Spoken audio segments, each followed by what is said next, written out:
We're getting right into our political panel. Joining us now is Matthew Bartlett, MS Now political analyst and Republican strategist, and Basil Smykel, MS Now political analyst and Columbia University professor. Long time no see, fellas.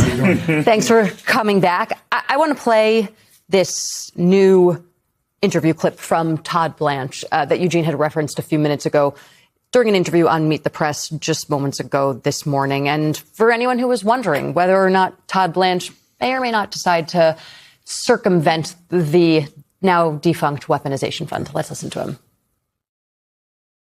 Can you pledge that the Justice Department will always act independently of the White House? Well, there's a big difference between saying we will always do our job and investigate any case and act independently of the White House. No, I'm not going to pledge that. And no attorney general should ever pledge that. The president, I mean, if I were to pledge I will be independent of the White House, what that means is that if President Trump says, I want the Department of Justice to go after every violent criminal in this country, which is what he has said, what you're saying to me is I should say, no, sir, I'm not going to do it. Lie. That's not true at all. Basil, is there a difference there? And is there a distinction that Todd Blanche just made? Todd Blanche has repeatedly said that he is the president's attorney. And that means something. He's signaling to everyone exactly what he's about to do. He is about to exact any kind of retribution that the president wants and bless anyone that the president wants. That, to me, is very clear. So, and I think about the long history of the DOJ. When Ronald Reagan made a decision that he wanted to make sure that kids in schools played by the rules, he got the DOJ involved. And to me, that was the beginning of the sort of school to prison pipeline when you have the Department of Justice involved in kids in classrooms and school conduct. So to me, the DOJ has extraordinary powers at the will of the President of the United States. And who's running that? The president's own attorney. I mean, everyone knows that no one, when people say we want the DOJ to do what has always been done and be independent from the White House, no one is saying that if Trump says, go get the bad guys, that the attorney general should be like, no bad guys. No, that's actually your job to go get the bad guys. It's literally your job description. Matthew, I'm going to move on for that. I'm going to lower my blood pressure. Let's go to this WAPO story. Exclusive Trump. It's an exclusive. Trump administration set to spend at least $900 million on White House construction. Quote, the Trump administration plans to spend at least $900 million for construction projects on the White House grounds, a significantly larger price tag than has been previously reported, and one that would be primarily covered primarily by taxpayers, according to records reviewed by the Washington Post. I'm not sure how salient for voters Donald Trump is building things is. But when voters hear that their taxpayer dollars are going to it, when voters hear that the president is running around gluing gold applique around the Oval Office, and they are watching as money is just leaving their pockets willy-nilly like that. Well, and Congress didn't authorize the funds anyway, and then they did to say PEPFAR, but that money isn't being executed. Not to interrupt you, Yeah, but it's in the same vein as like, there is saliency there because voters are losing access to things. I mean, look, voters. I mean, so what is it? This is, I haven't read it. An exclusive. He's going to spend $900 million in the midterms to push an agenda for the American people because he feels your pain and Republicans are going to work hard to fix it. Oh, no. This is, again, to build a ballroom, or is it the arch, or is it the fountains? This is preposterous. You don't have to be a political scientist to get this. Voters are mad. This economy is a mess. By the way, we're in a war, and it is absolutely astounding that the president and his team continue to focus on this. Why? He's obsessed with it. It's all he can do. There is no vision. It's only visibility, what he sees. And again, Republicans I'm talking to ain't too happy that this is our midterm message. Oh, by the way, we're going to have a Texas midterm thing. He's going to go to Ireland.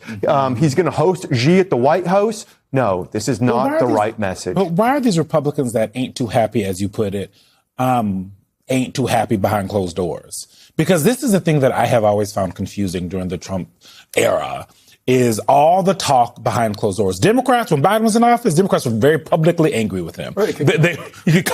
Members of Congress would literally, during the whole time, especially on policy, they would, Joe Manchin, Kristen Sinema, like they would constantly talk about him. And I guess I'm just curious, why do you think, Matthew Bartlett, that they are still not, they haven't found the spine to actually say something behind closed doors? Even though they're talking to you, they're talking to us. Listen, I wish we could say that, we can overcome partisanship. We can split the atom. We cannot split the partisan bonds that exist in our country. In fact, they're even deeper. But this is worse on the Republican Party side. This isn't a two sides issue. I'm not sure. The Biden years, hey, everything passed. I think there was some questions. Bipartisanship was passed. There was questions about whether or not he should have even been president. I think re-election bid to get cut off. Democrats continue. Joe Biden didn't come out against Joe Manchin or Sinema and call for them to be ousted and recruit and support a primary challenger and launch tirades against them on his social media. There were plenty of conversations that said, when will Democrats speak out against a president that should not be in that office? It took a debate, and there were questions before. But that's not the question. This is about policy and midterms. The age thing. Donald Trump is just as old. I think we're in the age of, you don't go against your party. You want to do that, you get out of politics. I think it's awful. I think it's shameful. I think more people should just be honest with the American public. I think the public will reward that. But I just don't agree with your we. Yeah, I think it's a Republican. Bounce, you're the Democrat at the table. But they still need party money for their campaigns. The ones that are up for re-elects, they still want to get all the money coming through. They don't want Trump trashing them and further depressing any Republican turnout this year because Trump's not on the ballot. So are those Trump voters going to come out? Are we looking at another 2018 cycle where you just don't have the same volume of Republican voters? And that's why Texas, take the Texas Senate race. Right. If Republicans who are fed up with all the data centers coming in and they might have voted for Cornyn and they aren't that high on Paxton, if they don't turn out, that's how Tallarico wins. There's a huge enthusiasm asymmetry. There's no question about it. Democrats have consistently outperformed, and my belief is that they will continue to do that. The vote, who's about to vote, the numbers are higher. That's exactly right. And we're even seeing a significant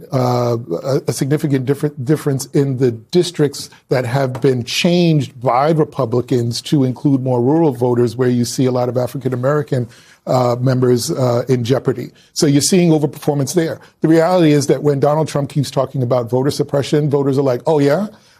We know you're doing that, so we're going to come out and find a way to counter that. Yeah. And the Republicans are not countering that measure. They haven't found the sort of center of gravity for any of the policies that Trump is promoting, because he's not really promoting any. None. All he's talking about is Save America Act. But I will say, in defense of Democrats during the Biden era, and I was here on this set or a set like it, every day wondering why is it that our party is pushing their sitting president off the reelect. And that angered me a lot, because I didn't like that intra-party fighting, because we were doing some good things. That infrastructure bill was a strong bipartisan bill. And if you go watch any of the construction projects that are going on now, big old sign, bipartisan bill. And Republicans were out there wearing hard hats and with shovels and taking and credit voted no. And I don't mean to keep pointing at you.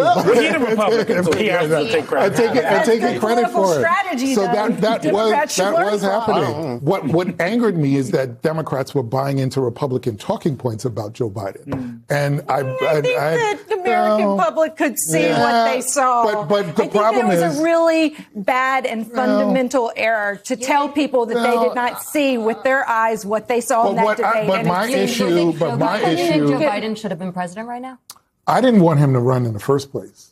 But that was too late. But at the point when we are 4 months, we don't need to relitigate this. But at the point that we are 4 months away. Well, you did this to yourself. Trump sits in the Oval Office every day now. Maybe that's not a healthy thing. Maybe we can move on to a younger president. I'm not sure the last two have been. I just think they're the best. This panel is evolving. No, I'm just talking about the both sides. Let's back up a little bit, because for me on the Biden thing, it was and this is the same thing with Trump.